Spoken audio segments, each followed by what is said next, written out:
Alright, here we are on Route 7 in Schoharie. I'm showing you a view of Schoharie Valley. Now that is going towards Cobleskill on Route 7. And over here,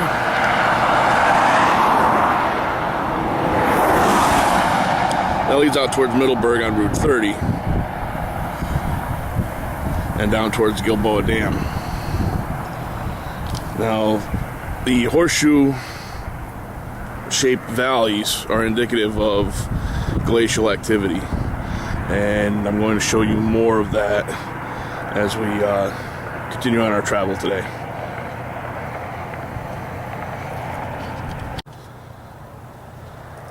Okay, here we are in the town of Middleburg, or the village of Middleburg. In the historic cemetery here, where former Governor Bouck is buried, and another notable figure, Timothy Murphy, Revolutionary War hero. He's a hero at the Battle of Saratoga and a local hero down here in Schoharie. He's the man credited with shooting General Simon Fraser off his horse, turning the tide in the Battle of Saratoga. He also is credited with saving the Middle Fort, which is the town of Middleburg, during the Revolutionary War when he was here during the burning of the valleys. He refused to let the commander of the fort surrender because he knew he would be executed if the commander did surrender the fort. So he just continued to fire on the British. Fortunately, because they ended up any place these Tories and British were taking, they were massacring. That's why it's called the burning of the valleys. There was a massacre in Cherry Valley and a massacre at Cobleskill during the same time period. They were finally stopped at the fort in the village of Schoharie. Anyways, back to geography. This is this feature that I'm filming right here is what's known as Vroman's Nose. It's interesting. Another folk tale that is that because Timothy Murphy was one of the Rangers and fought with the Native Americans in the Schoharie Valley, most notably the Mohawk. He allegedly ran up and jumped off of Vroman's Nose, running away from Mohawks that he had encountered that were trying to kill him, and then ran back to the Middle Fort. Anyways, this particular feature, I'll zoom in a little bit here, is interesting.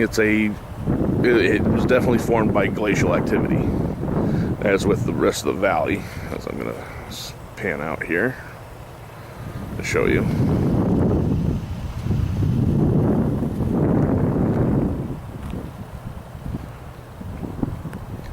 But geologists have confirmed that this was created through glacial activity. Very distinct geographic feature in the Schoharie Valley. A lot of artwork is created of that peak right there in various seasons. Kind of looks like a ski slope almost, anyway.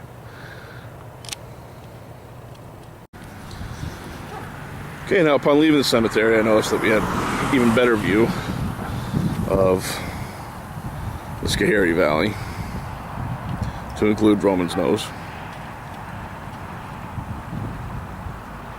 Much better view of it.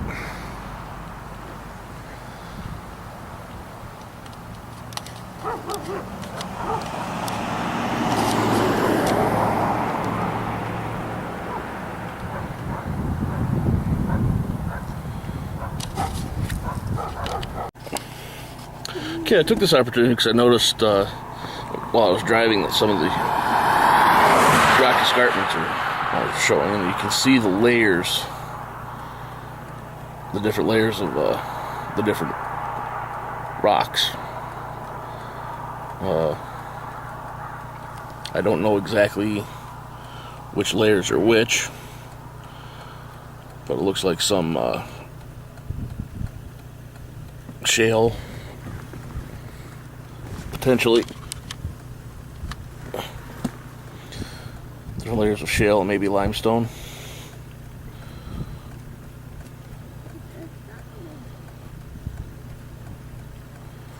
Up here, looks like there may be a layer of granite, possibly. I don't know for certain. I'm only looking at it from a distance. And I'm definitely not an expert in different types of stone. But I saw the opportunity to show you the different layering that's been exposed by erosion, but originally probably exposed due to glaciation. Okay, here we are at the Gilboa Blenheim Power Authority, overlooking the Gilboa Dam, which is right down here.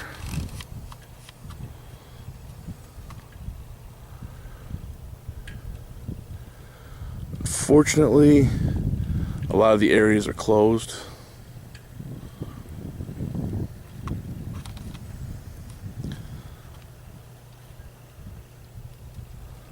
So I was able to pull in here. I can't really go hiking right now to get better views because I have my 4-year-old with me in the car. But that's the Gilboa Dam right there on the reservoir side. Then, as you can see up here, we have the Schoharie Valley.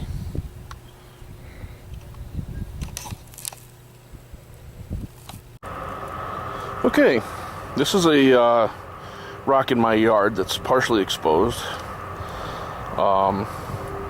It's been here. As you can see, there are striations in this rock that's been deposited from showing evidence of glacial activity.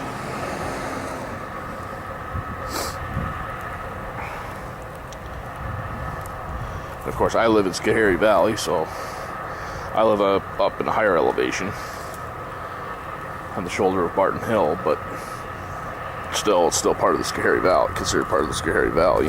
And this is just more evidence of how the valley was formed through glacial activity.